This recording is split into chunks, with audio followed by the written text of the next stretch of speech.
కనుచూపు మేరల్లో ముళ్ల పొదలు, పక్కనే శ్మశానం, నడిచేందుకు దారి లేదు, తాగేందుకు చుక్క నీరు దొరకదు. 5 ఎకరాలకు పైగా ఉన్న ఆ స్థలం జనావాసానికి ఏమాత్రం అనువుగా లేదు. అక్కడ నివసిస్తున్నది కూడా ఒక్కటంటే ఒక్క కుటుంబమే. ఇది అనంతపురం జిల్లాలోని ఓ జగనన్న కాలనీ దుస్థితి.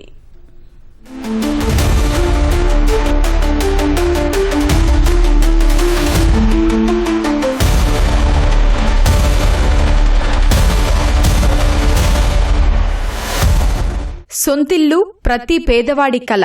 అలాంటిది ఉరవకొండ జగనన్న కాలనీలో ఇంటి స్థలాలు పొందిన వారంతా కన్నీరు పెట్టుకుంటున్నారు. ఇంటి పట్టాలు పొంది ఏళ్లు గడుస్తున్నా కనీసం పునాదులు వేసుకోవటానికి సైతం ముందుకు రావడం లేదు. ఆ కాలనీ ఊరికి అల్లంత దూరాన శ్మశానానికి పక్కనే ఉండటమే అందుకు కారణం. అది కనీసం ఇల్లు నిర్మించుకోవడానికి అనువైన భూమి కాకపోవడంతో లబ్ధిదారులు ఆ స్థలాలను నిరాకరిస్తున్నారు. శ్మశానం పక్కన జగనన్న కాలనీకి భూసేకరణ చేసిన అప్పటి అధికారులు వైసీపీ నాయకులకు పెద్ద ఎత్తున లబ్ధి చేకూర్చారనే ఆరోపణలు వినిపిస్తున్నారు. భూ యజమానులు ప్రభుత్వం నుంచి పరిహారాన్ని 4 రెట్లు అధికంగా పొందినట్లు స్థానికులు చెబుతున్నారు. ఆ స్థలంలో ఇల్లు కట్టుకోలేమని, వేరే చోట స్థలాలు ఇప్పించాలని అప్పట్లో వైసీపీ నాయకుల చుట్టూ తిరిగినా పట్టించుకోలేదని లబ్ధిదారులు ఆవేదన వ్యక్తం చేస్తున్నారు.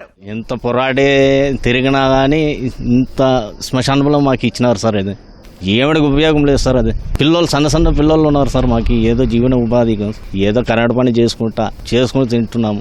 కానీ ఈ సొంత ఇల్లు ఉంటే మాకు ఏదో ఒక రకంగా బాగుంటుంది సార్. మాకు ఆశ లేకుండా చేసినారు సార్. అది స్థలాల కోసం చాలా ఏళ్ళ నుండి పోరాడుతున్నాం సార్. ఏదో సంతోషం పడదాం అనుకునే లోపల ఇక్కడ వచ్చి చూస్తే ఈ ఏరియా అసలు మాకు ఇండ్లు కట్టుకునే ఏరియానే కాదు. జనాలందరూ బేస్మట్టాలు వేసినారు కానీ వాళ్ళు ఇక్కడ కట్టుకునేకి ఇష్టం లేక వాళ్ళు టౌన్ లోనే ఉండిపోయినారు సార్.